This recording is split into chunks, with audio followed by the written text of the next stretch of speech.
Good morning. Courage to change. March 29th. It's time I started being nicer to myself. The voices in my head that tell me I'm not good enough do not speak the truth. They merely reflect the damaged self-esteem that results from living with alcoholism. When I recognize that fact, I can tell them to be quiet. I will no longer listen. Al-Anon recovery has given me gentler, loving thoughts. These remind me that I'm lovable and I can learn to love myself. When I open my mind enough to hear the message, I can begin to hear all the wonderful sounds of life and the abusive thoughts vanish. Today's reminder, treating myself with kindness and respect helps me to challenge my own self-criticism. Today I will pay particular attention to any voice that speaks lovingly.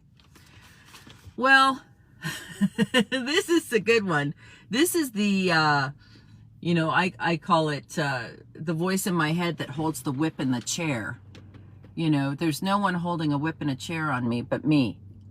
And this, idea that I have to be nicer to myself is absolutely true. The problem is I coulda, woulda, shoulda myself to death. I replay conversations in my mind. I wish I would have said this. I could have said that. I might have said this. I shouldn't have said anything. And then as I'm driving along in life, I start thinking about what I'll say next time, right? Well, there's so much going on in my head that, it's crazy. I don't know how I make it through the day. No wonder I like to be alone, because I got so many voices in there telling me what I should be doing. A big voice wants to do the shame and guilt, the comparison game to other people's lives. And I've just learned through this program, any 12-step program has done this for me, but in Al-Anon, it's like, I don't have to listen to all that. The problem with living and loving an alcoholic is you start back. Talk about crazy. I guess I lost reception there for a minute.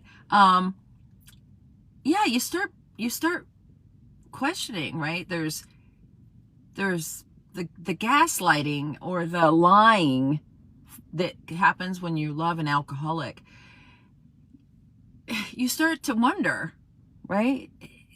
Am I making too big a deal of this? Is this as bad as I think it is? And we start that little voice, that's a new voice, self-doubt, right? I remember there's this one time I was helping this woman and she called me. She and her spouse, her partner actually called me first and said they really wanted to get clean and sober and they needed to do it from home. They could not go into a treatment center. And so I had them call their doctor and they got hooked up and they got on a plan with their doctor to physically detox at home. And I was going to help them with the mental obsession part and help them, with the program. So they had a full program, like a treatment program, but at home and pretty near for free. So anyway, he was going along doing his thing and it seemed like all was well. And then she called me and she said, "Oh, I think he might have relapsed. I'm not sure." And I said, "Well, what makes you think that?" "Well, I'm not sure." I said, "Well, did you find something? Did you see something?" "No, I don't know. I have this feeling." And I told her, you know what? If you have been living with an alcoholic addict for this long and you got the feeling that they're using again, you're probably right. Like, don't trust your gut more. Don't listen to those voices that are going, I know there's was a voice in her head that was him going, "You never trust me. You're always suspicious. This is why I can't stay sober," right? So all of a sudden we get all these voices in our head and we've lost tune and touch up. Just so you know, I'm never stopping here again to do this because this is like terrible reception. Sorry about that. But this nattering in our heads, right? The self-doubt. When did that start? When did that start? When is it, if you were, 10 years ago and you were around someone and they seemed loaded and you thought to yourself, wow, they're loaded. When did it start going, wow, I wonder if they're using again. I wonder if they're loaded. I'm not sure, right? That came from a slow erosion of your self-esteem, and that happens from alcoholism. It's it will make anyone neurotic. And we start beating ourselves up like we should be better. We should know better. Why am I being so hard on him? I'm always so suspicious of him, right? I should give him a chance. Or I say him because that was my experience. But the same with any other mental illness, really. Alcoholism is a mental illness, but any other mental health issue, when you're dealing with someone, you start to question your own thinking. And then you beat yourself up for it because you're not sure. And you all of a sudden it's I should know. Why am I even in this relationship? What happened? All the kids I went to school with got married and are living happily. That judgment, that comparison, those are all voices in your head, and you need to tell them to shut up. You need to tell them to stop already, right? Whether you're a man or a woman or, whatever your gender is, your religion, your race, your creed, you were born with a sense inside of you, a sense of knowing. And if you can get quiet enough, you'll feel it. So the reason that alcoholics and addicts want to argue with you all the time is they keep you in your head. They keep you thinking, and then self-doubt, and then they got in there, right? That illness, not them, but the illness of alcoholism gets in there. That's exactly what they're suffering from, is what you're experiencing. Like, oh my God, what is happening? There's like a committee in my head, and I'm not sure which way to turn, and maybe I'm wrong, and I can't leave them. They're going to be, they're not going to make it. That's just nonsense. So really what has worked for me is when I get like that and I hear the voices and I start second guessing, like this woman did. She said, I just don't know if he's using or not. And I said, the mere fact that you're saying that he's using, people don't just assume someone's using. When you're around normal people, the guy at the grocery store, you don't just, well, maybe you do, but you know what I mean? See, alcoholism wants to keep you confused, whether you're drinking or not. It wants you chaotic and confused. It wants to take as many people out as possible. So this being nice to yourself is about getting back in your own hula hoop and being quiet for a minute. I told her, she said to me, well, this is what's happening, blah, blah, blah, blah, blah, blah, blah.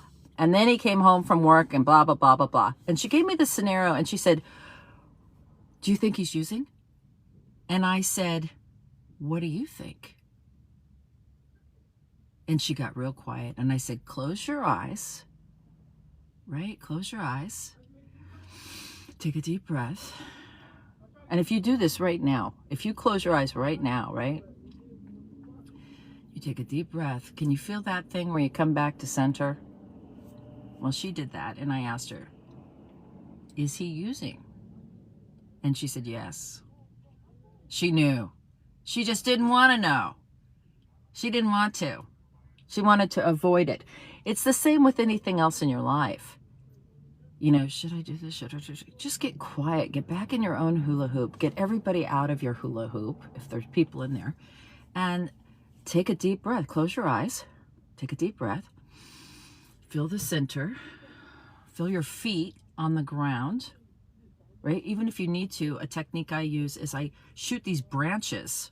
I pretend like I'm a tree and I shoot branches deep down into the earth to the center, and they all wrap around the center, right? It's a visual I do, and it grounds me so that whatever my honest truth is, I'm going to be able to handle it, because it's not always the reason you're denying, and the reason you're trying to pretend and stay in denial is because it's safer, right? So you got to ground yourself I am so sorry. I'm sitting here in an empty lot with no one around me, and these two guys have come to do a drug deal right next to my car. Oh, with their Starbucks. Here they are. Do you see them? For the love of God. It's everywhere, I'm telling you. So you got to get centered. You got to shoot those roots down into the ground. You got to get real centered. Close your eyes. Take a deep breath. Feel the center. I feel like a white beam of light goes right through the top of my head, straight through my body into the ground. And I think, okay, what do I need to do? And all those voices go away. And I can hear. And I believe that's God. When I can tune out all the coulda, woulda, shouldas, all the self-doubt, all the I'm not good enough, I get right to the core. Develop a relationship with that core, that knowing. Listen to it. Wait for it. Because when she opened her eyes and I said, is he using? Do you think he relapsed? And she said, yes. Like all those other things that he had planted in her head. You don't love me. You never think I'm doing, just because I'm not doing what you want. You know what I mean? So you got to get to that core. It will help you with everything. Right? Should I go on this trip? I don't know. The Joneses will be really mad if I don't go. I told them I'd go a long time ago. I'm supposed to bring the potato salad. You know, whatever all that shit is. Blah, blah, blah, blah, blah, blah, blah, blah, blah. You know? Do what I said. Get alone. Get quiet. Feel your feet on the planet. Shoot some roots down into the earth. Close your eyes. Take a deep breath and let that light straight through you. And think, should I go to this event? Yes, I should. Right? My fear is keeping me away. Or no, I shouldn't, because I'm going to end up arguing with Mary Jane. I don't want to do that today. You know what I mean? Get in touch with that. Shut the voices down. Right? Tune into one radio station. Sometimes it's so bad in my head because of guilt and remorse, all driven by fear. Okay? I have a relationship of ultimate fear. I have a mental health issue with a child. And it's been, you know, we've tried every which way, but we've tried every which way to get this person help. And it's you know, I believe it's alcoholism combined with other mental health issues. But she has seen what alcoholism did in my life and other people's lives. So she's not drinking. So it's somewhat suffering from some, and she even said to me the last time we spoke, she doesn't drink because she knows. She knows, right? So, but that kind of thinking, when you have other mental health issues going on and you have alcoholism, whether you're drinking or not, is so chaotic. It'll suck you in. And, you know, I've been on suicide watch before for, you know, the doctor said, you're just gonna, there's not too much we can do at this point. We've locked her up, let her out, you know, I mean, all the things. So you're just gonna have to, you know, be prepared, right? Let's just keep moving with what we're trying to do. But I always want you to be prepared, the doctor that was helping me. And I had to get prepared. How do you get prepared for that? Because the voices go off in your head. I know this is a long one today. I didn't think this was going to be this long, but I really want to get this out to you. The voices in your head are trying to tell you you've done something wrong. You missed it. If this was someone else, this wouldn't be happening. There's a piece of information I don't have that I need. That's not true. That's not true. And I also don't have to explain it to anybody. I don't go through all the medicines and the doctors and the treatment centers and the places we've tried, the mental health institutions. I don't have to do that. I know in my heart, right? I know the truth. And is it what I want? What I thought my life would be? No. Can I deal with it? Yes. Right? Because I have this program. I did the 12 steps in Al-Anon. I realized that she has her own life to live, right? And I got to respect that. And I got to try to help. but I can't get in there because the voices in my head become so great. I would drive like into a wall. Have you ever done that? You're driving along and all of a sudden you realize you're in the next town over and you're like, how did I get here? And at first I thought, well, I'm just trying to escape my life. But no, the thinking was going so crazy. The committee in my head was going so loud that I just was like, I didn't even know where I was. So how am I going to function in life and be happy if I can't even, if there's no room in my head? It's like a hotel and all these voices have checked in and now there's no room for me. Where am I? Where's my room? At least I should have the penthouse on the top floor, right? But no, there's no room at the end, Karen. You got to go. We're taking over. Guilt, remorse, shame, self-doubt, self-esteem, right? Past trauma, all this shit. And I'm like, everybody get out, right? I got one life here. And this is my head. And the only thing in there is me and my creator. That's it. Everybody else, you know, I might not be able to get you to leave in the moment because there's so much going on, but you can turn down the volume and take a seat. The guy with the whip in the chair, take a seat because I don't have time for you today, right? And you actually, once you understand that, and you've got a technique to get centered, and ask yourself the question, most times when people say to me, what should I do? I say, what do you think you should do? And they're so shocked by that because we've become so used to someone else telling you what to do. I don't come on here to tell you what to do. I come on here to tell you how I did it. Here's some techniques, as crazy as they might sound. If you're on here and you're a truck driver from Tennessee, you're thinking, this chick is... I'm not doing this. You might, if you get desperate enough. If you're working, you're on the road and you're hearing about what's going on at home and your head is going off and you just want to drive your truck straight back home and not finish your load and screw your job up and get fired because you got to get back there. I want you to try this technique. You don't have to tell anybody. Get centered. Shoot branches out from your feet all the way into the deepest part of the earth. Right? Just imagine it. Close your eyes. Imagine that. You can do that anytime.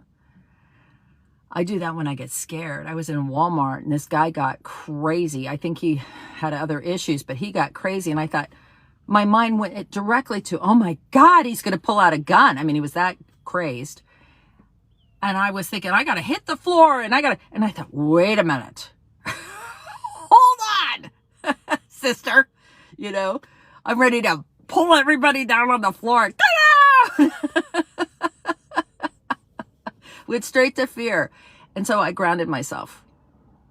I shot those branches right out through the floor of Walmart, down into the earth. And I thought, oh, I can handle anything in the moment. Am I in danger? You know, and I would know if I'm in danger. I've been in danger before, so I got quiet. Am I in danger? No. Is this my problem to solve? No. What can I do? I'm leaving this line. I'm going to the self-checkout and I'm getting the fuck out of here. That's what I'm doing, right? Just because I don't want this kind of drama in my life anymore. If I wanted drama like this, I'd go home. So you know what I mean? I mean, when Walmart or Starbucks isn't even a safe place anymore, or should I say it, even the Academy Awards, right? I've got to be okay wherever I'm at. And I've got to ground myself or I will fly off the, right, in my head. I got to be nicer to myself. I got to trust my judgment. You know, that girl that asked me about her boyfriend, you know, is he using? What do you think? He did this, he did that. She's kind of trying to prove to me, like she needed to prove to me that he'd been using. Like she was so unsure of herself. He had made her so neurotic. That alcoholism. And so when I asked her, got her grounded, what do you think? She said he's using. That is her truth. It kind of doesn't matter if he was using or not at this point. If that's what she believes, she needs to act on that. I don't want to live here anymore. Maybe he wasn't using, but he's acting like he's using.